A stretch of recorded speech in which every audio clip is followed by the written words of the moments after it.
अस्सलाम वालेकुम एवरीवन। आज हमारा main topic W link list है, लेकिन उसको समझने से पहले हमें कुछ इम्पोर्टेंट टॉपिक्स को समझना होगा, जिसमें DSA, pointers, new and delete, with dynamic memory allocation, अरे, time complexity, singly link list. So हम इन सब टॉपिक्स को एक दफ़ा देखेंगे और उसके बाद हम डब्ल्यू लिंक लिस्ट पे जाएंगे और उसको समझने की कोशिश करेंगे, क्योंकि इन टॉपिक्स को समझने के बाद डब्ल्यू लिंक लिस्ट बहुत आसान हो जाएगी और इजी टू अंडरस्टैंड हो जाएगी। तो हम स्टार्ट करते हैं with DSA. So what is DSA? DSA एक ऐसा डाटा को ऑर्गेनाइज्ड करने का मेथड है, जिससे डाटा इस वे में ऑर्गेनाइज्ड होता है कि उसको उसके ऊपर अगर कोई ऑपरेशन अप्लाई किया जाता है तो वो बड़ी एफिशिएंटली परफॉर्म होता है ऑपरेशन, और उसकी टाइम कॉम्प्लेक्सिटी भी कम रहती है। अब टाइम कॉम्प्लेक्सिटी और टाइम स्पेस, ये दोनों हम एल्गोरिथम के थ्रू कंट्रोल करते हैं, और वो हम लोग पढ़ेंगे टाइम कॉम्प्लेक्सिटी वाले एरिया में। मसलन जब वो टॉपिक अंडरस्टैंड करेंगे तो उसके बाद हम लोग डीएसए को 2 टाइप्स में डिवाइड करते हैं। फर्स्ट है लीनियर डाटा स्ट्रक्चर, सेकंड है non linear data structure. Linear data structures में आ जाते हैं अरे, लिंक लिस्ट, और भी बहुत से आएंगे, जैसे स्टैक हो गया, तो इस तरह आता है। और नॉन लीनियर में हमारे पास आ जाते हैं बाइनरी ट्रीज़ आ जाते हैं, हैशिंग आ जाती है, और ग्राफ्स आ जाते हैं।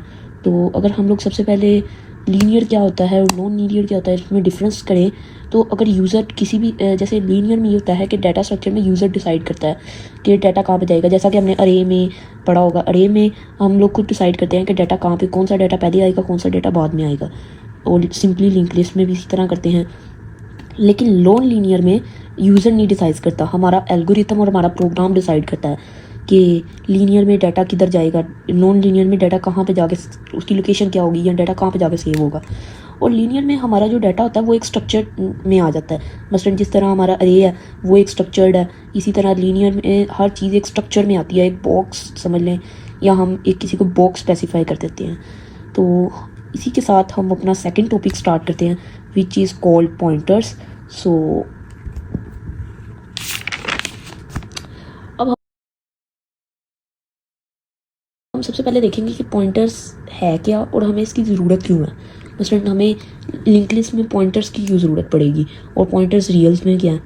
अब पॉइंटर जो है वो एक वेरिएबल है जो कि स्टोर करता है एड्रेस ऑफ अनदर वेरिएबल। अब ये बात हमेशा याद रखिएगा, बहुत से इंटरव्यूज़ वगैरह में और आम क्वेश्चंस में पूछा जाता है कि हमारे पास पॉइंटर क्या है, और अक्सर लोगों को पता ही नहीं होता कि पॉइंटर एक वेरिएबल ही है, लेकिन ये एक ऐसा वेरिएबल है जो एड्रेस सेव कर सकता है दूसरे वेरिएबल का।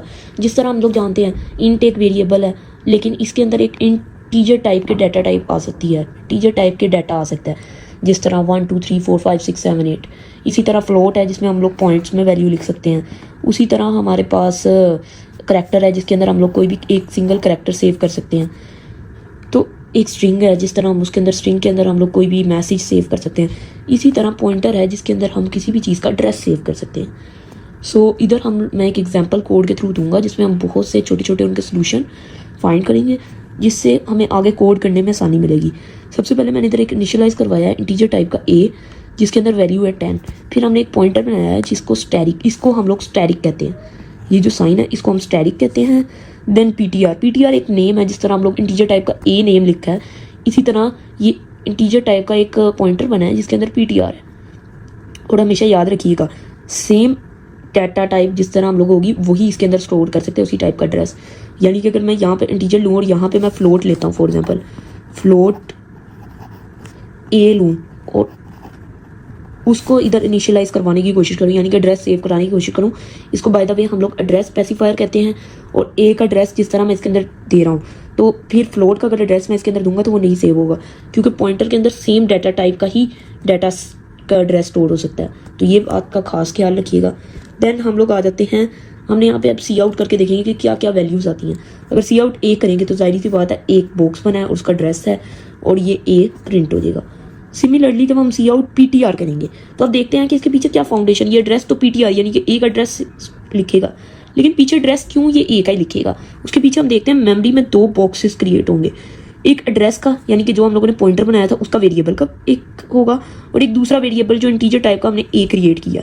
अब इसके अंदर हम लोगों ने एक वैल्यू दे दी जो कि 10 है, लेकिन मैंने यहाँ पे 5 ली थी तो ये 10 कर देते हैं।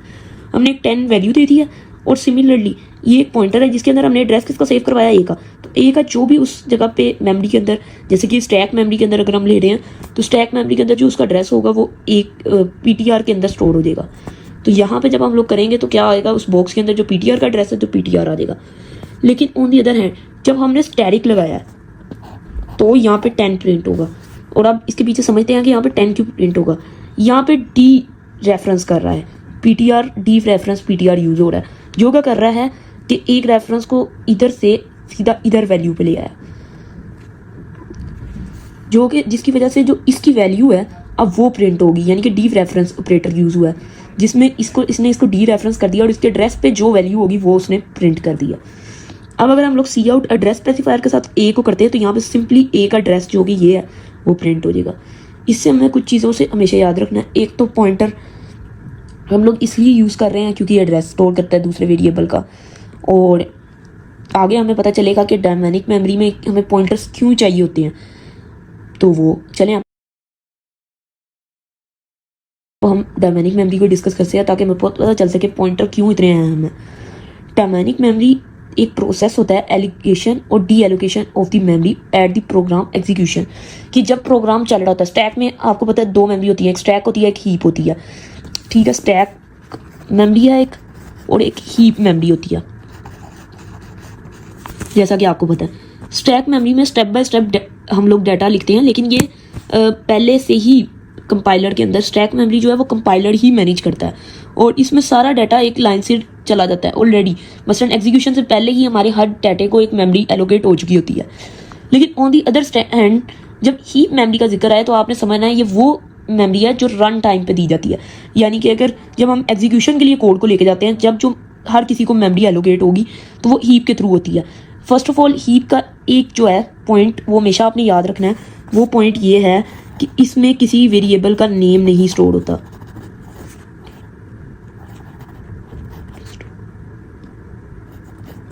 ठीक है, इसीलिए हम लोग पॉइंटर्स को क्रिएट करते हैं ताकि पॉइंटर्स उस एड्रेस पे पॉइंट कर सकें, क्योंकि हम किसी वेरिएबल को तो स्टोर कर नहीं सकते, कोई वेरिएबल का नेम नहीं स्टोर कर सकते, तो फिर हम पॉइंटर के थ्रू उसको उस लोकेशन पे एड्रेस को मार्क करते हैं।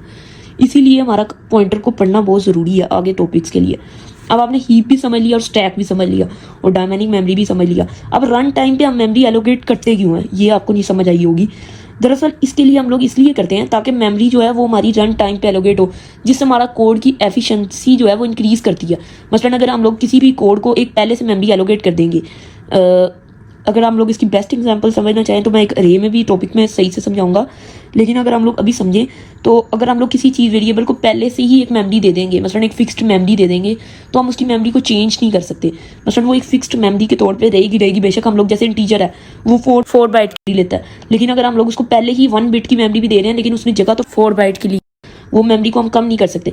लेकिन on the other hand side जब हम लोग डायनामिक मेमोरी में आते हैं तो हम उसको एक मेमोरी रन टाइम पे एलोकेट करते हैं, यानी कि अगर 1 बिट का कोई हम लोग स्टोर कर रहे हैं उसके अंदर डाटा, तो वो 1 बिट ही मेमोरी लेगा, जिससे हमारे कोड की एफिशिएंसी इंक्रीज होती है और हमारे कोड का रन टाइम इंक्रीज होता है। मसलन हमारा कोड ज़्यादा अच्छी तरह से समझ आता है। अब हमने डायनामिक मेमोरी को तो समझ लिया, लेकिन हम एलोकेशन और डी एलोकेशन किस तरह करेंगे, इसके लिए हम लोग 2 कीवर्ड्स यूज़ करते हैं, न्यू एंड डिलीट। अगर हमने किसी मेमोरी को एलोकेट करना है देन हम लोग न्यू कीवर्ड यूज़ करते हैं, और जब हमने डी एलोकेट करना है तो सिमिलरली हम लोग डिलीट का कीवर्ड यूज़ करते हैं। यहाँ पे मैंने एक एग्जांपल दिया, इसमें हमने एक पीटीआर पॉइंटर क्रिएट किया और एक न्यू इंटीजर टाइप का 5 का हमने उसको डाटा टाइप दे दिया।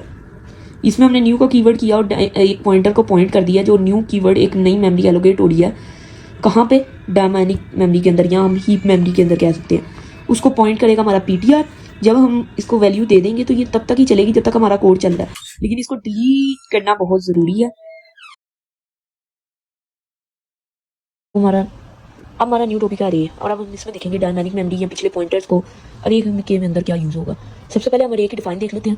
अरे एक लीनियर डाटा स्ट्रक्चर है, जो कि मैंने आप लोगों को पहले ही बता दिया था। लीनियर डाटा स्ट्रक्चर जब हम लोग पढ़ रहे थे कि लीनियर डाटा स्ट्रक्चर है, और हमें ये भी पता लीनियर डाटा स्ट्रक्चर होते हैं जो यूज़र के कहने पे किसी स्पेसिफिक लोकेशन पे किसी डाटा को स्टोर करते हैं। लेकिन ये स्टोर करता है collection of data of the same data type. एक ही डाटा टाइप का मल्टीपल डाटा, यानी कि इन टाइप का मल्टीपल डाटा इसने स्टोर कर लिया।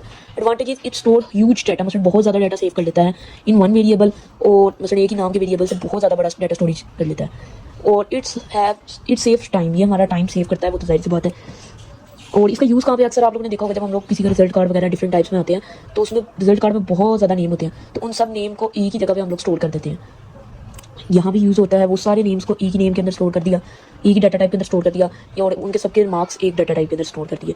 अब इसको कोड देखते हैं कि इसके अंदर इनपुट या हम डिफरेंट कोड किस तरह लिखते हैं। इंट अरे, ये इसका सिंटैक्स है। हम लोग सिंटैक्स क्या करते हैं, स्क्वायर ब्रैकेट्स लिखते हैं, और 5 जो है वो अरे का साइज है बेसिकली, कि अरे कितने साइज़ की होगी। अरे एक स्पेसिफिक एक फिक्स साइज़ की हो सकती है जो हम लोग देते होते हैं, इसको क्या साइज़ दे रहे हैं। जैसे ये 5 साइज़ दिया, अब इसके अंदर हम लोग 5 के अंदर वैल्यूज़ इनपुट करनी हो तो हम सीधा इक्वल लगा के वो वैल्यूज़ इनपुट कर सकते हैं। लेकिन अगर हमें वैल्यूज़ प्रॉपर यूज़र से लेनी हो तो हमें एक लूप लगाना पड़ता है, जो यूज़र इससे वैल्यू लेता है, देन हम एक लूप लगाते हैं जिससे हम लोग इसको प्रिंट करवाते हैं। अब अगर हमें इसके अंदर डायनामिक मेमोरी को एलोकेट करना और पॉइंटर का यूज़, वो हम देखते हैं। फर्स्ट ऑफ ऑल इसके अंदर यूज़ तब होगा जब हमने इसको डायनामिक मेमोरी के अंदर इसके अंदर स्टोर करना हो। उससे एक तो ये होगा, हमारा अरे का साइज़ काफ़ी कंपैरेटिवली बचेगा। दूसरा, इसकी जो भी साइज़ होगा वो एलोकेट होगा मेमोरी के अंदर। इसके अंदर हम लोग पहले साइज़ ले लेंगे इंट यूज़र से, फिर हम लोग एक पॉइंटर बनाएंगे जिसका नाम मैंने अरे रखा है, आप कुछ भी रख सकते हैं। उसको equals to new int square brackets के अंदर उसका साइज़ आ जाएगा, मतलब जो भी इसको साइज़ देना चाहते हैं। ये इंटीजर टाइप की अरे बनी है। सेकेंडली, हम लोगों ने डिलीट के लिए हम लोगों ने इसके अंदर थोड़ा सा सिंटैक्स चेंज होगा। इसमें हम लोग पहले स्क्वायर ब्रैकेट्स लगाएंगे, देन अरे का नाम लिखेंगे। ये अरे के अंदर इसका सिंटैक्स चेंज होगा, तो वो सारी मेमोरी जो भी हमने क्रिएट की होगी वो डिलीट हो जाएगी। और सिमिलरली डाटा इनपुट और आउटपुट सिमिलरली होगा। अगर 2D अरे होगी तो हमें आई और जे यानी कि नेस्टेड लूप लगाना पड़ेगा, और अगर 2D अरे है और नेस्टेड लूप से ही प्रिंट होगा। और सिमिलरली अगर हमारे पास 1D अरे है तो हमें सिंपली जिस तरह फॉर लूप पर लगाया इसी तरह नीचे लगाना पड़ेगा। नाउ अब हम लोग आ चुके हैं टाइम कॉम्प्लेक्सिटी पे। अब हम इस टॉपिक को समझने की कोशिश करेंगे, टाइम कॉम्प्लेक्सिटी क्या होता है। ये एक बहुत इंपॉर्टेंट क्वेश्चन है, अक्सर इंटरव्यू वगैरह या हर जगहों पे क्वेश्चन आंसरिंग में ये पूछा जाता है, या अक्सर पेपर में याद आता है कि आप इस कोड की टाइम कॉम्प्लेक्सिटी फाइंड करें, या आप ये बताएं कि कोई भी आपने आंसर देना है, बट अगर आपसे कोई क्वेश्चन पूछता है कि आपका कोड कब एफिशिएंट होता है, तो आप बता सकते हैं कि ये कोड कितना एफिशिएंट है। तो वो हम किस तरह पता करते हैं, टाइम कॉम्प्लेक्सिटी से। पहली चीज़, कुछ लोग इसको टाइम कॉम्प्लेक्सिटी को इससे मिक्सअप कर देते हैं कि कोड को चलने में रन टाइम में जो टाइम लगता है, नहीं, आपने टाइम कॉम्प्लेक्सिटी वो नहीं होती कि कितना टाइम लगेगा। अगर इस तरह चलेंगे तो मैक में अक्सर कोड ज़्यादा फास्ट चलते हैं, लिनक्स में उससे भी ज़्यादा फास्ट चलते हैं, विंडोज़ में थोड़ा सा स्लो चलते हैं, कुछ आपके हार्डवेयर पे भी डिपेंड कर रहा होता है। लेकिन हमारी टाइम कॉम्प्लेक्सिटी हमेशा कोड पे डिपेंड कर रही होगी, ना कि टाइम या डिवाइस या हार्डवेयर पे डिपेंड कर रही होगी। अब हम देखते हैं कि टाइम कॉम्प्लेक्सिटी फिर कहते हैं किसको है रियल में। तो टाइम कॉम्प्लेक्सिटी रियल में वो चीज़ है कि नंबर ऑफ, यहाँ पे जिस तरह लिखा है, but amount of time of taken operation as a function of input size.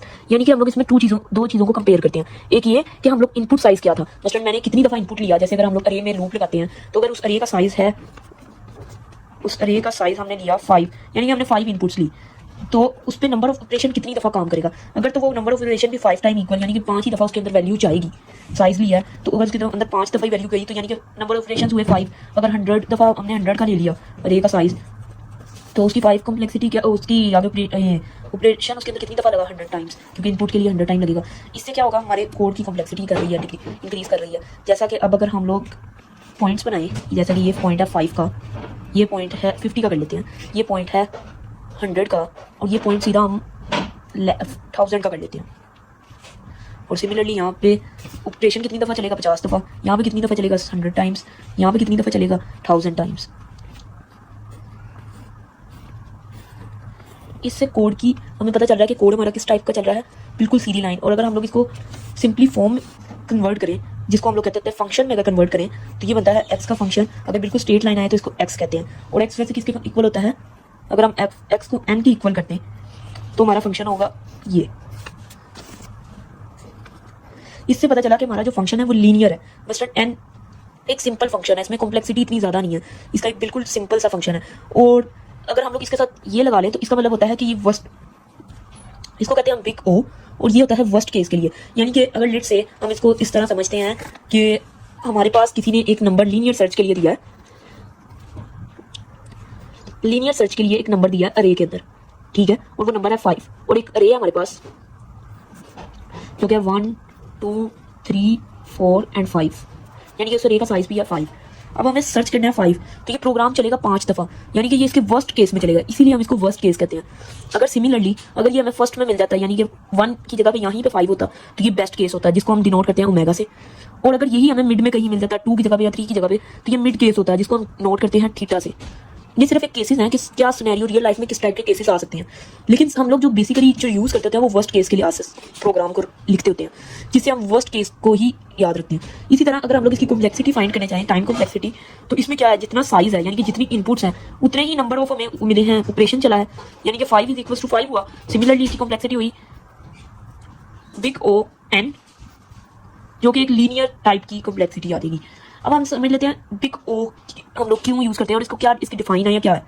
Big O nation एक सिंबल है जो कि वर्स्ट केस कॉम्प्लेक्सिटी के लिए यूज़ किया जाता है, और ये अपर बाउंडेड, इसको अपर बाउंडेड भी कहा जाता है कि ये अपर बाउंडेड है। जिस तरह हम लोगों ने अब केसेस तो स्टडी कर लिए हुए हैं, अब हमें ये भी पता चल गया ये अपर बाउंडेड है। इसी तरह बेस्ट केस को हम लोअर बाउंडेड कहते हैं, एवरेज केस को हम लोग मिड बाउंडेड कहते हैं। अब हम लोग समझते हैं कि हम लोग एक फॉर्मूला निकालेंगे कैसे, मतलब हमें कैसे पता चलेगा कि फंक्शन की इक्वेशन क्या होती है, या हम इक्वेशन कैसे फाइंड कर सकते हैं, या फंक्शन को फाइंड करते हुए उसके रूल्स एंड रेगुलेशंस क्या हैं। फर्स्ट रूल ये कहता है कि हम लोग इग्नोर कर देते हैं कांस्टेंट, लाइक अगर ये हमारे पास इक्वेशन निकली है, हम लोगों ने टाइम कॉम्प्लेक्सिटी की इक्वेशन निकाली है और वो ये निकली है। अब हमें इसके अंदर जो है कांस्टेंट को हम लोगों ने इग्नोर करना है। तो कांस्टेंट 4 भी एक कांस्टेंट है, 3 भी एक कांस्टेंट है, 5 भी एक कांस्टेंट है, तो रिमेनिंग क्या बचा ये, तो हम लोगों ने ये लेके चलना है। सेकंड चीज़ हमें क्या कहती है, जो लार्जेस्ट टर्म है बस हम उसको ही कंसीडर करेंगे, बकाया को हम इग्नोर कर देंगे, यानी कि इसमें हम इसको इग्नोर कर देंगे और इसको कंसीडर करेंगे, तो ये इसका फंक्शन बन जाएगा। आई होप आप लोगों को कॉम्प्लेक्सिटी का समझ आया होगा कि किस तरह कॉम्प्लेक्सिटी वर्क करती है और किस तरह हम लोग कैलकुलेट कर सकते हैं। अभी बहुत ज़्यादा कॉम्प्लेक्सिटी पड़ी है, मसलन हम आगे आगे देखेंगे कि किस तरह किस कोड की किस तरह की कॉम्प्लेक्सिटी हो सकती है, लेकिन फिलहाल हम इस टॉपिक को सिर्फ अपने एरिया तक रखेंगे अपने। अब आप लोगों ने समझ लिया होगा कि टाइम कॉम्प्लेक्सिटी क्या है, हम फाइंड कैसे कर सकते हैं फंक्शन, और केसेस कौन से होते हैं, और हम ज़्यादातर कौन से केस को कंसीडर करते हैं। अब इसी के साथ हम इसको वाइंड अप करेंगे और इसको सिर्फ हम तब तक यूज़ करेंगे जब तक जितना को हमारे कोड में यूज़ होगा।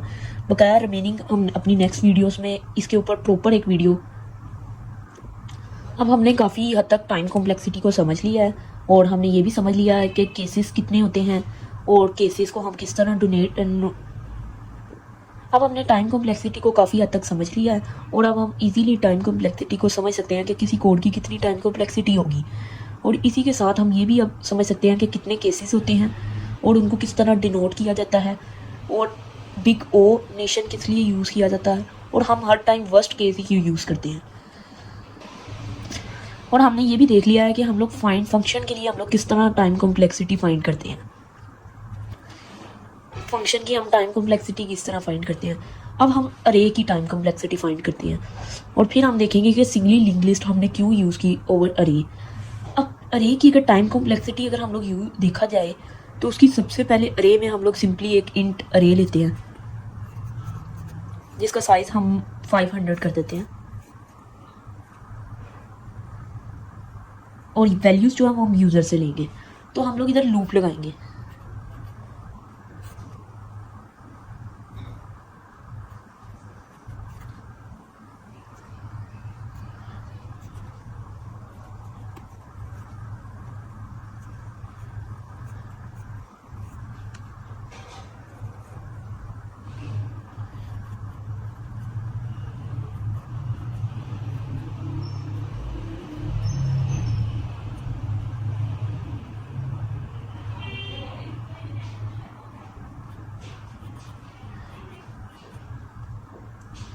ये देखिए, जिस तरह अभी हम लोगों ने एक छोटा सा कोड लिखा है जिसके अंदर अरे कितनी दफ़ा इसका कोड चलेगा, यानी कि अगर हम इसको चलाएं तो ये चलेगा 500 + 1, ये इतनी दफ़ा कोड चलेगा। कुछ लोग कहेंगे कि सिर्फ 500 टाइम्स चलेगा, लेकिन नहीं, जब वो 500 पे आएगी कंडीशन तो वो दोबारा आएगा और चेक करेगा, देन वो दोबारा कोड चलाएगा। तो यानी कि इसकी कॉम्प्लेक्सिटी जो हमारे पास निकल के आई है वो आती है n+1,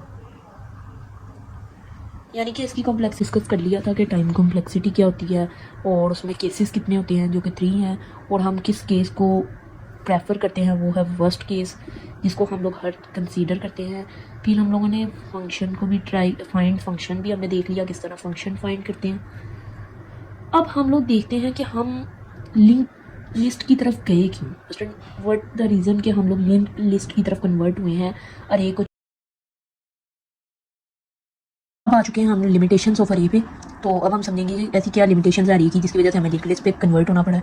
तो पहले तो लिमिटेशंस ऑफ अरे सबसे बड़ी है कि फिक्स नंबर ऑफ साइज, मतलब हमें साइज हमें पहले ही देना पड़ेगा अरे को क्रिएट करते हुए, या वो साइज उसके लिए फिक्स होगा। बेशक हम लोग डाटा 10 पुट करें उसके अंदर, जैसा कि अगर हम 100 अरे का साइज लें तो अगर हम 50 डाटा पुट करें तो बकाया 50 जो है वो उसका वेस्ट चला जाएगा, जो मेमोरी में एक्स्ट्रा स्टोरेज लगता है, जिसकी वजह से हमारा कोड क्या होगा, इनसफिशिएंट हो जाएगा, इतना ज़्यादा अच्छा नहीं वर्क करेगा, जिसकी इसको जो इसकी सेकंड लिमिट आ जाती है। इसी तरह थर्ड लिमिट इसकी ये है कि अगर हमें कोई भी कोड के अंदर डिलीशन करनी हो, जैसा कि अगर हमारे पास अरे के अंदर 5 वैल्यूज हैं 1 2 3 4 एंड 5, ठीक है, और अगर हमें 3 को डिलीट करना हो तो हमें पहले एक लूप चलाना पड़ेगा जो कि 3 को डिलीट करेगा, ठीक है ये, और फिर एक लूप चलेगा जो 3 की जगह को स्पेस को कवर करेगा, यानी कि इन्हें शिफ्ट कर देगा।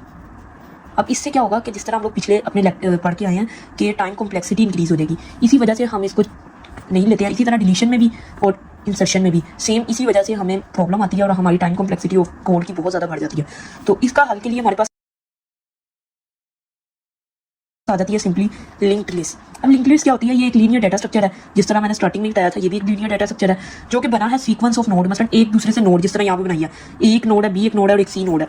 अगर ये इस तरह नोड में एक सीक्वेंसली बनता है, ठीक है, एक सीक्वेंस से बनता है, सीक्वेंस ऑफ नोड्स होता है, where each node contain a data, एक हर नोड एक डाटा को कंटेन करेगी, जैसे इसके पास भी एक कोई डाटा होगा, इसके पास भी कोई एक डाटा होगा, और a pointer to the next node, और एक पॉइंटर होगा जो नेक्स्ट नोड का एड्रेस सेव करेगा। सिंगली लिस्ट में एक होगा, जबकि डबली लिंक लिस्ट में जब हम लोग जाएंगे तो उसमें 2 होंगे, वो मैं आगे आपको समझाऊंगा कि किस तरह उसके अंदर 2 होते हैं जो नेक्स्ट का वैल्यू सेव करते हैं और प्रीवियस के भी एड्रेस को सेव करते हैं।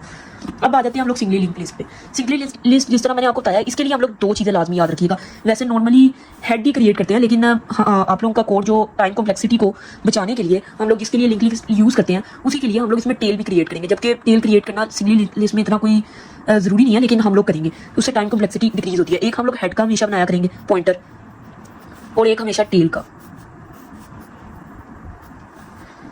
जो हेड होता है ये हमेशा एड्रेस स्टोर करता है, एड्रेस स्टोर करता है टॉप नोड का, यानी कि जो सबसे पहली नोड होगी उसका टॉप पे जो नोड होगी उसका एड्रेस जो होगा वो हेड के पास होता है, और ये लास्ट का हमेशा टेल जो है वो लास्ट नोड का एड्रेस सेव करती है। सिंगली लिस्ट में एक ही वन डायरेक्शन होगी हमेशा कोड की, क्योंकि ये एक ही एड्रेस सेव करती है, इस वजह से वन डायरेक्शन। अब मैं आपको आगे समझाता जाऊंगा। कोड को समझने से पहले हमें ये चीज़ें समझना बहुत जरूरी है कि ये वन डायरेक्शनल होगी, इसमें हेड क्या करेगा और इसमें टेल क्या करेगा। आगे जिस तरह हम लोग कोड में पढ़ते जाएंगे मैं आपको प्रॉपर्ली डायग्राम के थ्रू आप लोगों को समझाने की कोशिश करूंगा कि किस तरह वर्क करता है। अब हम कोड पे आ जाते हैं। कोड पे हम लोग सबसे पहले देख रहे हैं स्टक नोड। हम एक स्टक, जिस तरह आप लोगों को पता है कि user defined classes, user define होता है डाटा टाइप जो कि है स्टक, और हमारे पास क्लास भी आ जाती है। और इसी तरह ये स्टक का हम लोगों ने क्रिएट किया, जिसको नोड क्लास का नाम जो है, स्टक का नाम जो है स्ट्रक्चर का, उसका नाम हमने नोड रख दिया। अब आगे चलेंगे। ये जरा कोड को आप भूल जाएं क्योंकि ये कोड थोड़ा सा डिफिकल्ट था समझने के लिए, इसलिए मैंने इजी किया है। नीचे हम लोगों ने इंट डाटा लिया है। सबसे पहले जो मैंने आपको बताया था, डाटा इसके अंदर एक कंपाउंड होगा जो कि डाटा को स्टोर करता है। मतलब एक कंपाउंड डाटा के लिए होता है, यानी कि कोई भी वैल्यू आपकी होगी, ओहो हाँ, एक डाटा के लिए सेव करता है जो कि आपकी कोई भी वैल्यू होगी। और सेकेंडली यहाँ पे आप कोई एड्रेस सेव करते हैं जिसको हम ज़्यादातर नाम देते होते हैं नेक्स्ट का, क्योंकि इसके अंदर नेक्स्ट का एड्रेस सेव करना होता है, इस वजह से इसको हम नाम देते हैं नेक्स्ट का। अब आप इसी तरह इसमें देख सकते हैं कि यहाँ पे नेक्स्ट हम लोगों ने क्रिएट किया। अब आप कहेंगे कि नोड के नाम से हमने एक पॉइंटर क्यों क्रिएट किया, मतलब उसको डाटा टाइप नोड की क्यों दी, क्योंकि हम लोग इसमें नोड टाइप का डाटा सेव करेंगे, यानी कि नोड के लिए एक डाटा सेव कर रहे हैं, इस वजह से इसको हम लोग क्लास का नेम जो होगा उसी से इनिशियलाइज डाटा टाइप करवाएंगे, यानी कि यूजर डिफाइंड डाटा टाइप ही इसके नेक्स्ट को सेव करेगी। अब आगे हम लोगों ने क्या किया, हम लोगों ने एक उसी क्लास के अंदर एक हेड क्रिएट कर लिया जिस तरह, और हमेशा हम उसको नन के इक्वल करेंगे। नन के इक्वल इसलिए करते हैं क्योंकि अगर हेड के पास नल नहीं होगा तो हमें ये पता कराना बहुत मुश्किल होगा क्या इससे पहले कोई नोड क्रिएट हुई है या नहीं क्रिएट हुई है, क्योंकि नल का मतलब ये होता है कि अगर वो नल होगा हेड, इसका मतलब है इससे पहले कोई नोड क्रिएट नहीं हुई है और हेड बिल्कुल खाली है, तो वो नेक्स्ट टाइम से वो जो डाटा सेव होता जाएगा। लेकिन on the other hand side अगर नल नहीं है, इसके अंदर किसी का एड्रेस है, इसका मतलब इससे पहले एक नोड क्रिएट हो चुकी हुई है। टेल को भी सिमिलरली नल के इक्वल करेंगे। नल का मतलब ये है कि अभी तक कोई नोड क्रिएट नहीं हुई है।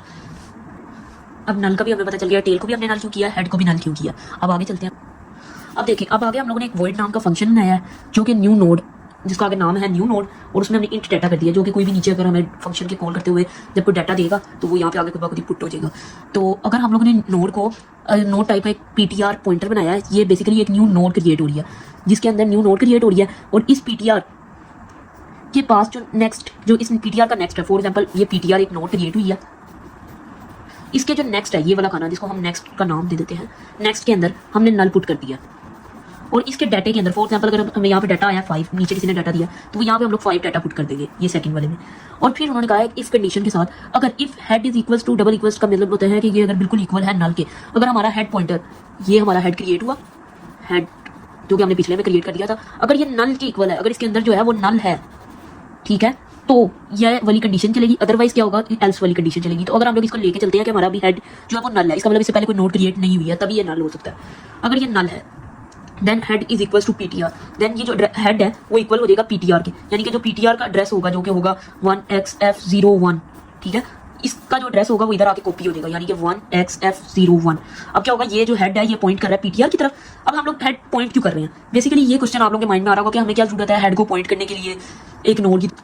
तो जिस तरह आपने पीछे मेरी वीडियो देखी होगी तो आपको पता चल गया होगा, लेकिन फिर भी मैं दोबारा बता देता हूँ कि डायनामिक मेमोरी हम लोग सारा कर रहे हैं, डायनामिक मेमोरी के अंदर कोई भी नेम सेव नहीं कर सकते आप लोग, तो इसलिए हम लोग पॉइंटर्स क्रिएट कर देते हैं जो दूसरे पॉइंटर को अपॉइंट कर रहा होता है। इसी तरह हेड अपॉइंट कर रहे हैं नेक्स्ट नोड को, अगर हम इसको पॉइंट नहीं करेंगे तो ये कहीं ना कहीं हमारे डाटे के अंदर घूम जाएगा मसलन, क्योंकि इसका कोई स्पेसिफिक नेम तो है नहीं है, तो ये हमें मिल भी नहीं पाएगा, क्योंकि हमारे इस डाटे की तरफ अगर कोई अपॉइंट नहीं कर रहा तो ये एक गुम नाम सा हो गया। मसलन आप एक ऐसे एरिया में चले गए हैं जहाँ पे किसी का कोई नाम ही नहीं है, तो आप कैसे पता करेंगे कि ये बंदा कहाँ पे हमें मिलेगा या ये बंदा कहाँ पे होगा। इसी टाइप के लिए अगर इस जगह पे किसी का नाम नहीं है तो आप उसकी कोई गली कोई ऐसी चीज़ अपॉइंट कर देती है उसकी साइड को, जैसे कोई उसके घर के नीचे कोई शॉप ऐसी स्पेसिफिक, तो आप उसको अगर पॉइंट करेंगे तो फिर वो आपको मिलना आसान हो जाएगी। यही काम हेड कर रहा है, हेड वो शॉप का काम कर रहा है जो आपको मिलाने में मदद करता है, क्योंकि वो तो एक बहुत बड़ा डाटा है, मतलब डाटा बहुत बड़ी मेमोरी है। अब आप अपना स्पेसिफिक डाटा कहाँ से ढूंढेंगे, तो इसलिए हेड उसका एक एड्रेस सेव कर लेता है कि जब भी आप चाहो हेड के थ्रू उसको फौरन अपॉइंट कर सको या बुला सको या आप उसके अंदर कोई भी चेंजेस लेके आ सको, ठीक है। तो अब हम नेक्स्ट चलते हैं। नेक्स्ट हमने किया हुआ है टेल को भी इक्वल कर दिया पीटीआर के। अब हमने एक टेल भी आपको स्टार्टिंग में हमने क्रिएट की थी, तो टेल भी हम यहाँ पे क्रिएट कर लेते हैं, तो उसके अंदर भी पीटीआर का एड्रेस है, तो हम इसके अंदर फिर से ये कर देते हैं। अब क्या होगा, हेड भी पॉइंट कर रहा है पीटीआर को और टेल भी। अब टेल हमने पढ़ा था सबसे लास्ट वाले को पॉइंट कर दिया, तो इस टाइम पे सबसे लास्ट वाला यही है और हेड भी है, लेकिन इसके नल है, इसका मतलब इससे नेक्स्ट नहीं है। अगर अब हम लोग एल्फ पे जाते हैं, एल्फ कंडीशन, अगर हम लोग दोबारा इसको फंक्शन को कॉल करते हैं और इस दफा हम लोग वैल्यू 10 देते हैं, तो एक पीटीआर के नाम से फिर से एक कॉल होगी पीटीआर के नाम से वैल्यू, जिसके अंदर डाटा तो 10 है, जिसके अंदर डाटा तो 10 है, लेकिन अब कौन सी कंडीशन कॉल होगी, अब head is equal to none तो नहीं है, तो इसलिए अब एल्स वाली कंडीशन कॉल होगी। एल्स क्या हमें कहता है कि पीटीआर के नेक्स्ट में जो वैल्यू है उसको हेड के इक्वल कर दूं, यानी कि हेड के पास जो ये वैल्यू है ये पीटीआर की अब वैल्यू भी कर दूं, यानी कि अब ये पीटीआर न्यू जो पीटीआर क्रिएट हुआ है वो पिछली वाली नोड को हमारे को पॉइंट करने लग गया। अब उसने क्या कहा, उसने कहा जो इसकी जो नेक्स्ट को इस तरह कर दो, और अब जो नेक्स्ट पे हमारे पास हेड के पास पीटीआर है, यानी कि हेड के पास जो पीटीआर है, वैसे मैं इसको यहाँ से निकाल के यहाँ पे ले आता हूँ ताकि आप लोगों को बेहतरी ज़्यादा अच्छी तरह से समझ आ सके। ये 10 है और इसका जो नेक्स्ट है इसको हमने इसकी तरफ पॉइंट कर दिया हुआ है, यानी कि इसका एड्रेस इधर लिखते हैं। और जो अब हेड है, हेड के पास जो एड्रेस था उसको हटा के अब हमने इसका एड्रेस हेड के अंदर सेव करना है, तो इसका एड्रेस क्या होगा, अगर हम लोग एग्जांपल के तौर पे ले लें ये है, तो वो इसके अंदर आके सेव हो जाएगा, यानी कि अब हेड जो है वो पॉइंट करेगा पहली वैल्यू को। इसको वैसे हम नॉर्मली कहते हैं इंसर्शन एट फ्रंट, कि हमने फ्रंट से ऐड किया, यानी कि जो भी हर बार यही होगा। अब जब हम तीसरे नोड भी ऐड करेंगे तो वो सिमिलरली इसी तरह ऐड होती जाएगी इससे नेक्स्ट पे और हेड तब्दील हो जाएगा, जबकि टेल जो है वो सेम टू सेम ही रहेगी, क्योंकि लास्ट एंड तो यही है। लेकिन अगर हम लोग फ्रंट की बजाय बैक पे एंड करते हैं तब हमें टेल को हर दफा आगे जाना पड़ेगा, वरना अदरवाइज जिस तरह हम लोगों ने इंसर्ट एट फ्रंट किया है उसमें टेल हमारी वैसे की वैसे ही रहेगी। अब हम इसकी लिमिटेशंस को देख लेते हैं, और वो जो दूसरा इंसर्ट एट एंड है वो हम कोशिश करेंगे हम डब्ल्यू लिंक लिस्ट में करें, ताकि हमें एक तो डब्ल्यू लिंक लिस्ट हमारा मेन टॉपिक है उसमें बेहतरी समझ आ सके, और दूसरा ये सिंगल लिंक लिस्ट और W link list almost similar है, बस कुछ चीज़ों के चेंज है। तो अब आ जाते हैं हम लिमिटेशन पे। तो सबसे पहली लिमिटेशन तो यही है सिंगल लिंक लिस्ट की कि इसमें यूनिडायरेक्शनल है। अब यूनिडायरेक्शनल की एक प्रॉब्लम ये है कि जब अगर फॉर एग्जांपल हमारे पास 3 नोड क्रिएट हुई हैं, ठीक है, ये 3 नोड क्रिएट हुई हैं जो एक दूसरे को पॉइंट कर रही हैं। अगर हमें इस नोड को डिलीट करना है, यानी कि ये इसका डाटा 10 है, ये इसका 5 है, ये इसका 15 डाटा है, और ये इसने इसका एड्रेस लिया जो कि 1 होगा, अगर इसका एड्रेस हम लोग f कर देते हैं, 1 मल्टीप्लाई बाय f है, और इसके पास जो एड्रेस है वो होगा इसका, तो वो है 2 मल्टीप्लाई बाय f। अब इसके पास जो है वो तो नल होगा जिस तरह हमें पता है, और इसको एक टेल पॉइंट भी कर रही होगी जिसके पास इसका एड्रेस होगा, और इसको हेड का पॉइंट कर रहा होगा जिसके पास इसका एड्रेस होगा जो कि होगा 0f0f, ठीक है। तो अब देखें, अगर हम लोग इसमें गौर से देखें तो हमें एक चीज़ इसमें पता चलती है कि भाई एक दूसरे को ये लोग अपॉइंट कर रहे हैं। अगर हमें एक डिलीट करना है 1f(x) यानी कि दरमियान वाली वैल्यू को, तो पहले हमारे टेल को जाना पड़ेगा उस पर, या हेड को उस पर जाना पड़ेगा और इसको डिलीट करना पड़ेगा और फिर वापस आना पड़ेगा, यानी कि पहले उसको इसके नेक्स्ट पे जाना पड़ेगा, फिर इसके नेक्स्ट से इसके ऊपर जाके इसको डिलीट करके आना पड़ेगा, जिसकी वजह से इसको वापस आने के लिए फिर से सिमिलर प्रॉब्लम होगी। इस प्रॉब्लम को सोल्व करता है 2 वे डायरेक्शन, यानी कि हम लोग दोनों साइड पे जा सकते हैं, इधर से भी इधर को आ सकते हैं और उधर से भी इधर को जा सकते हैं। इधर हमें नेक्स्ट में जाना पड़ेगा और उसको नेक्स्ट को डिलीट करना पड़ेगा, लेकिन उसमें हम लोग सिमिलरली हेड को इजीली उधर जाके डिलीट करके वापस लेके आ सकते हैं। एक तो होगी यूनिडायरेक्शनल की प्रॉब्लम। दूसरा, इससे हमारा कोड भी इतना एफिशिएंट नहीं रहता, टाइम कॉम्प्लेक्सिटी इसमें भी थोड़ी सी इंक्रीज करती है, टाइम कॉम्प्लेक्सिटी कि हमारे टाइम कॉम्प्लेक्सिटी इसमें भी इशू करती है, इसमें भी टाइम लगता है। मतलब हमारा जो कोड है वो थोड़ा सा ज़्यादा डिफिकल्ट वे में है, जबकि डब्ल्यू लिंक लिस्ट हमारे पास एक ऑप्शन है जो इसके लिमिटेशंस को कवर करती है, जैसा कि उसके पास 2 वे है और टाइम कॉम्प्लेक्सिटी भी उसमें कम है, क्योंकि 2 वे है, इजीली हम लोग जा भी सकते हैं और वापस भी आ सकते हैं। तो अब हम लोग स्टार्ट करेंगे W link list. W link list इस तरह मैंने आपको बताया था स्टार्टिंग में ही कि डब्ल्यू लिंक लिस्ट के अंदर 2 एड्रेस सेव हो सकते हैं, एक को हम प्रीवियस का नाम दे देंगे पर, और एक को हम लोग नेक्स्ट का नाम दे देंगे, ताकि हमारे लिए ईजी हो, और दरमियान में इसके डाटा स्टोर होता है। ये कुछ इस टाइप का इसका स्ट्रक्चर होता है। अगर हम लोग यहाँ पे हेड क्रिएट कर लेते हैं, सिमिलरली हेड के पास भी यही चीज़ें होंगी कि हेड भी अगर इसको पॉइंट कर रहा होगा, हेड इसको पॉइंट कर रहा होगा और इसके अंदर एक हेड का एड्रेस होगा जिसकी वजह से ये 2 वे डायरेक्शनल हो जाएगा। जैसा कि अगर इसका एड्रेस है 1F01 तो हेड के पास होगा 1F01 और इसके पास भी हेड का एड्रेस होगा और हेड का एड्रेस फॉर एग्जांपल अगर होगा 0FX01 तो इसके प्रीवियस में आ जाएगा 0F01 और नेक्स्ट जो होगा वो हमेशा इसका नल होगा तब तक जब तक दूसरी वैल्यू आ नहीं जाती। तो टेल भी सिमिलरली इसको पॉइंट कर रहा होगा, इसलिए इसके अंदर 2 वे डायरेक्शनल होगा। अब आप लोग इतना तो समझिए, बाकी का कोड जो भी है insertion at front, insertion at end, deletion at front और डिलीशन एट एंड और डिलीशन एट एनी पॉइंट और डिस्प्ले का, इसको हम लैपटॉप पे समझने की कोशिश करेंगे ताकि कोड को रन करके भी एक दफ़ा देख सके और कोड को समझ सके कि कोड में क्या क्या प्रॉब्लम्स आती हैं और क्या क्या हमें उसका सोल्यूशन है। हम लोग डब्ल्यू लिंक लिस्ट का कोड चेक करेंगे और फिर समझने की कोशिश करेंगे ये कोड किस तरह लिखा है और इसके अंदर इंसर्शन वगैरह किस तरह हुई है, डिलीशन वगैरह किस तरह हुई है। तो हम लोग स्टार्ट करते हैं। सबसे पहले हम लोगों ने सिंपली एक क्लास क्रिएट किया नोड के नाम से, ठीक है। सबसे पहले हम लोगों ने क्लास क्रिएट कर दिया नोड के नाम से, फिर हम लोगों ने उसके अंदर एक प्रीवियस नोड, जिस तरह मैंने आपको बताया था इसके अंदर 2 एड्रेस सेव होते हैं, एक प्रीवियस एड्रेस जिसको हमने पढ़ का नाम दे दिया लेकिन मैं इसको प्रीवियस बोलूंगा, ठीक है, और एक दूसरा नेक्स्ट के नाम से एक पॉइंटर क्रिएट किया, 2 पॉइंटर क्रिएट कर लिए नोड के, ठीक है, और एक इंट डाटा, ठीक है। और उसके बाद हम लोगों ने एक कंस्ट्रक्टर बनाया ऑब्वियसली और उसके अंदर डाटा की वैल्यू को हम लोगों ने सेव किया ताकि कंस्ट्रक्टर में जब कोई डाटा की वैल्यू पुट करे तो वो आके डाटे के अंदर जा सके। और हमने दूसरा उन दोनों को पॉइंटर्स को नल के इक्वल कर दिया। अब हम लोगों ने आगे क्लास क्रिएट किया, एक न्यू क्लास जो उसके अंदर हम लोगों ने एक हेड क्रिएट कर दिया और एक टेल क्रिएट कर दिया। अब यहाँ पे आप सिमिलरली देख सकते हैं एक हेड क्रिएट हो गया और एक टेल क्रिएट हो गया। अब जब हमने हेड नीचे हम लोग फंक्शन के ऊपर गए हैं, एक फंक्शन क्रिएट किया और उसके अंदर हमने एक न्यू पीटीआर किया और उसके वैल्यू दे दिया। फॉर एग्जाम्पल अगर वो वैल्यू हम लोगों ने 5 दी हो तो इस तरह वो 5 वैल्यू आ गई है। अब क्या होगा अगर इफ आगे हम लोगों ने एक कंडीशन लगाई है, if head is double equal to null, अगर हेड जो है उसके पहले कोई नोड नहीं है, मसलन अगर हम लोग एग्जांपल ले लेते हैं कि ये नोड इधर अवेलेबल नहीं थी, ये भी नई नोड क्रिएट हुई है, तो हेड जो है वो इस नोड वो हेड जो है वो ये कंडीशन फॉलो करेगा क्योंकि हेड जो होगा नल होगा। तो उस कंडीशन के मुताबिक जो हमने अब पीटीआर क्रिएट किया, ये पीटीआर जो क्रिएट किया है उसको हेड भी अपॉइंट करेगा और टेल भी अपॉइंट करेगी। अदरवाइज अगर ये नहीं है तो एल्स पे कंडीशन जाएगी और एल्स पे क्या सिचुएशन होगी कि एल्स पे जो पीटीआर का नेक्स्ट है यानी कि पीटीआर का जो नेक्स्ट है वो हेड के इक्वल हो जाएगा, यानी कि हेड के इक्वल क्या होगा कि वो हेड का जो भी एड्रेस होगा, फॉर एग्जांपल अगर ये हेड का एड्रेस है, अगर ये हेड का एड्रेस है तो वो इस पीटीआर के अंदर भी जाके सेव हो जाएगा। इस तरह हेड का अगर ये एड्रेस है तो वो हेड इसके अंदर भी जाके सेव हो जाएगा। इसी तरह सेकेंडली वहां पे क्या होगा, हेड के प्रीवियस के अंदर, हेड के प्रीवियस के अंदर पीटीआर का एड्रेस आ जाएगा, यानी कि पीटीआर का अगर एड्रेस हम लोग लेते हैं,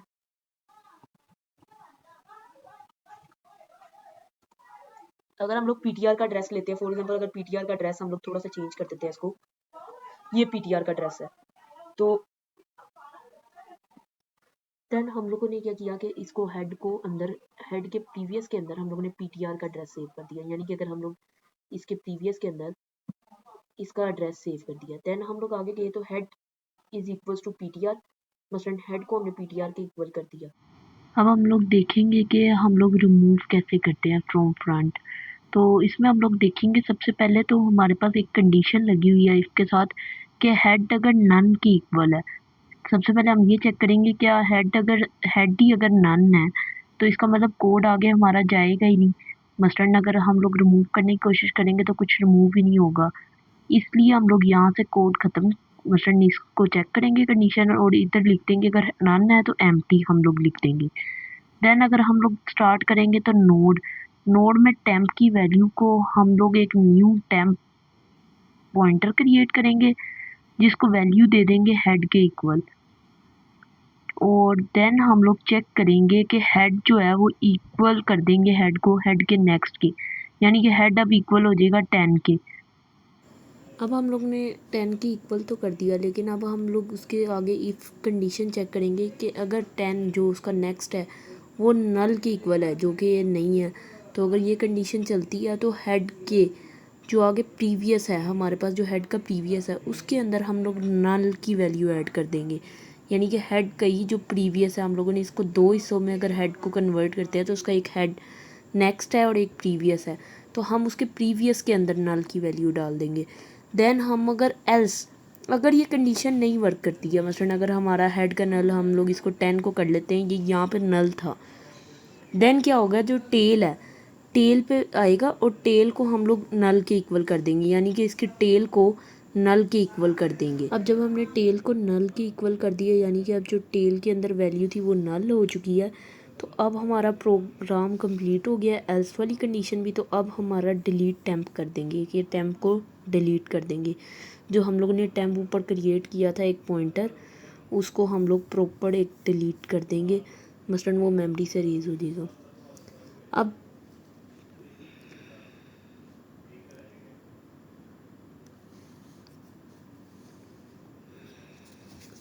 अब हम आगे हम लोग चेक करेंगे इंसर्शन एट फ्रंट और इंसर्शन एट टेल। अब अगर इंसर्शन एट टेल सिमिलरली बिल्कुल सेम उसी तरह से है जिस तरह हम लोग इंसर्शन एट फ्रंट की है, बस इसमें फ़र्क इतना है कि हम लोग टेल को यूज़ करते हुए आगे को कोड को कंटिन्यू करेंगे, यानी कि जो हम लोग हेड से ऐड कर रहे थे सिमिलरली हम बस टेल से ऐड करेंगे। एक नई नोड को हम लोग बस टेल से ऐड किया करेंगे। बकाया कोड सिमिलर लगेगा। आप लोग एक दफ़ा कोड को चेक भी कर सकते हैं, अगर आप लोग देखना चाहें तो आप इजीली एक दफ़ा कोड को रीड आउट कर सकते हैं। इसी तरह अगर हम लोग रिमूव में आएंगे, वर्ड रिमूव का फंक्शन अगर हम लोग देंगे एट टेल से, तो सिमिलर उसी तरह, बस इसमें भी हम सेम जहाँ पे हेड को हम लोग कर रहे थे उसी तरह अब हम टेल को करेंगे, एंड तक बस टेल को ही कंटिन्यू रखेंगे। अब हम लोग डिस्प्ले का फ़ीचर देखेंगे। एक ये डिस्प्ले है सीधा, मसलन स्ट्रेट फॉरवर्ड में डिस्प्ले करेंगे। इसमें हम एक टेम्प क्रिएट कर लेते हैं, जो कि फ़ाइल के अंदर एक टेम्प क्रिएट होगा। ये कुछ स्पेलिंग मेरे से प्रॉपर लिखे नहीं जा रहे हैं, तो एक टेम्प क्रिएट हो जाएगा जिसको हम नॉट इक्वल टू, अगर ये टेम्प जो है उसको इक्वल कर देंगे हेड के, और अगर हेड जो है वो नॉट इक्वल्स टू है तब ये वाइल लूप कंटिन्यू होगा। ऊपर जाके अगर ये देखो ये हेड है, हेड अगर नॉट इक्वल टू है देन ही ये लूप आगे कंटिन्यू होगा।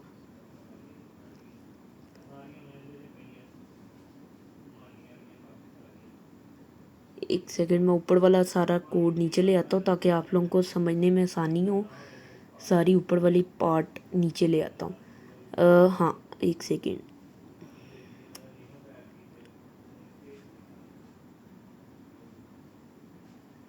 देखो अब यहाँ पे हेड की वैल्यू हमने इस तरह कर लिया।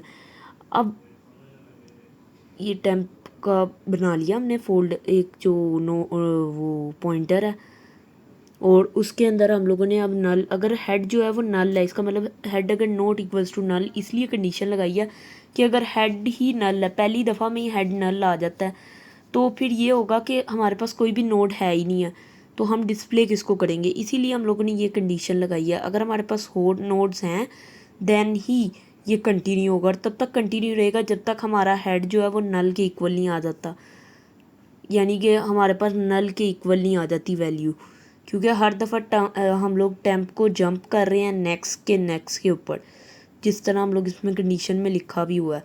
अब नीचे आ जाता है रिवर्स में, बस ऑपोजिट होगा। इस दफ़ा हम लोग टेल को कंटिन्यू रखेंगे एज़ कम्पेयर टू हेड के।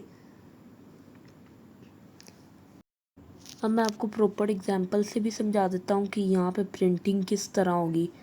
अगर हम लोग फॉर एग्जांपल अगर हम लोग प्रिंटिंग पे आएंगे, ये सबसे पहले 20 प्रिंट होगा, देन वो 10 प्रिंट होगा, देन 30 पे जाएगा, देन 40 पे जाएगा, क्योंकि हम लोग हर दफ़ा नेक्स्ट कर रहे हैं इस वजह से।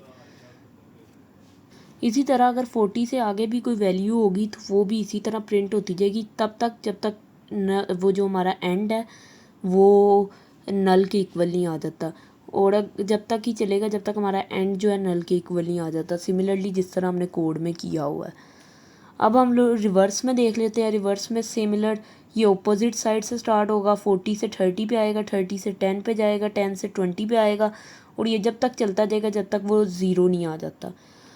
अब हमने बूल का एक डाटा फंक्शन बनाना है सर्च फाइंड वैल्यू के लिए। एक की लिया इंट की, और इसमें सिमिलरली हम एक टेम्प नाम का फिर से एक पॉइंटर क्रिएट करेंगे। अब हमने इसमें और उसको हेड के इक्वल कर देंगे। अब इसमें फिर से हमने वाइल लूप लगाया कि टेम्प जब तक ये लूप चलेगा जब तक temp not equal to none रहेगा। अगर और इसमें एक कंडीशन लगा दी है कि टेम्प का जो डाटा है, मसलन टेम्प के अंदर हर दफ़ा नई वैल्यू आती जाएगी, तो उसका जो डाटा है वो इक्वल्स टू अगर की गया तो हमें सी आउट फाउंड कर देना है और रिटर्न कर देना है, मसलन प्रोग्राम को टर्मिनेट कर देना है। अदरवाइज़ जो है temp is equals to temp next होता जाएगा, मसलन हर दफ़ा नई वैल्यू आती जाएगी। और एंड अगर ये टर्मिनेट हो जाता है और ख़त्म हो जाता है उसके बाद हम लोग सी आउट नोट फाउंड कर देंगे क्योंकि प्रोग्राम नहीं आया, और रिटर्न कर देंगे फॉल कि प्रोग्राम जो है वो ख़त्म टर्मिनेट कर दो क्योंकि ये फॉल्स हो गया, गलत हो गया। अब इसी तरह हम लोग अब वॉइड रिमूव स्पेसिफिक फंक्शन एक फिर से फंक्शन क्रिएट कर रहे हैं और जिसके अंदर हम लोग कोई भी एक स्पेसिफिक वैल्यू को रिमूव करने के लिए फिर हमने इंट वैल्यू ले लेंगे, फिर कंडीशन चेक करेंगे। अगर इफ नल हेड के इक्वल आ जाता है तो ये टर्मिनेट हो जाएगा और नीचे आ जाएगा लिस्ट इज़ एम्प्टी। अदरवाइज़ ये नोड एक नोड क्रिएट करेगा एल्स में जो कंडीशन है, तो वो देखेगा अगर वो नल दो कंडीशन लगी हुई हैं कि एक तो टेम्प नल की इक्वल हो, नॉट इक्वल्स टू नल हो सॉरी, और सेकंड एंड ऑपरेटर इसलिए होता है ताकि दोनों कंडीशन जो है वो राइट हो, तो तभी ये प्रोग्राम ये कंडीशन चलेगी वाइल लूप। और दूसरा टेम्प जो का डाटा है वो नॉट इक्वल्स टू वैल्यू हो, कि टेम्प का जो डाटा आया वो वैल्यू के इक्वल ना हो, क्योंकि इस तरह तो फिर वैल्यू डिलीट ही नहीं हो पाएगी। इस देन हम लोग टेम्प को नेक्स्ट करते रहेंगे। और इफ कंडीशन हमने एक और लगाई है जिसमें हम देख रहे हैं टेम्प जो है वो नल ना हो जाए और सी आउट कर दें नोट फाउंड, ठीक है। एक और कंडीशन इसी तरह हम लोगों ने इसमें रिमूव की डिफरेंट कंडीशंस लगाई हैं। और अब हम मेन फंक्शन में आ गए हैं और यहाँ पे हमने कुछ वैल्यूज़ पुट की हैं। अब इसको हम अपने कोड में चला के देखते हैं क्या ये रन करता है या नहीं, और देखते हैं क्या एरर्स आते हैं या किस तरह के वैल्यूज़ आ सकती हैं। ये अब हम कोड में आ गए हैं। अब हम सारा कोड एक दफ़ा रीड कर लेते हैं और अब इसको रन करके एक दफ़ा देख लेते हैं। अगर कोई स्क्रीनशॉट या इसको कोड चाहिए तो मैं इसको कमेंट में कर दूँगा। अब कोड को देख लेते हैं, एक सेकेंड, ये ना मैं कोड को स्क्रीन के ऊपर ले आता हूँ। हाँ एक सेकेंड, हाँ अब कोड बिल्कुल सही लिया है, ये देख लें। अब 5 बिल्कुल इसने एक दफ़ा बिल्कुल सीधा प्रिंट किया जो कि हमने फ्रंट से, और एक दफ़ा हम लोगों ने रिवर्स का डिस्प्ले किया हुआ था कि रिवर्स में डिस्प्ले करे। अब एक इसमें हम लोगों ने फ्रंट से एक बारी रिमूवल लिया हुआ है और एक दफ़ा लास्ट से रिमूवल लिया है, इसलिए हमारे पास 10 और 15 हमारे पास अब रिमूव हो गया। अब इसमें हमने एक वैल्यू फाइंड की हुई है 15 की, जो कि उसने कहा है कि फाउंड है, लेकिन जब हम लोगों ने नेक्स्ट टाइम 100 फाइंड करने को कहा है तो वो देखें उन्होंने बिल्कुल नो फाउंड कहा है। सिमिलरली इसी तरह अगर हम लोगों ने इसको कहा है कि रिमूव करे 15 को तो इसने रिमूव कर दिया, जिसमें बचा है हमारे पास सिर्फ 10। और इसी तरह जब हमने 100 को रिमूव करने को कहा है तो उसने कहा कि नोट फाउंड, क्योंकि 100 हमारे पास कोई वैल्यू अंदर है ही नहीं थी, इसलिए उसने नोट फाउंड कह दिया और फंक्शन टर्मिनेट हो गया। अब हम लोगों ने ये सारा डबली लिंक लिस्ट को कम्प्लीटली समझ लिया है और इसको डिफरेंट तरीक़ों से अप्लाई करना भी देख लिया। तो अगर आपका कोई भी क्वेश्चन हो इसके मतलब या कोई भी पार्ट आप लोगों को समझ ना आया हो तो आप क्वेश्चन कमेंट में पूछ सकते हैं। और ये कोड आप लोगों को डिस्क्रिप्शन में मिल जाएगा सारे का सारा। ये कंप्लीट कोड आपको नोट डाउन करने की कोई ज़रूरत नहीं है, आपको डिस्क्रिप्शन में एक सारा कोड मिल जाएगा जो प्रॉपर मैंने समझाया है। ठीक है, शुक्रिया।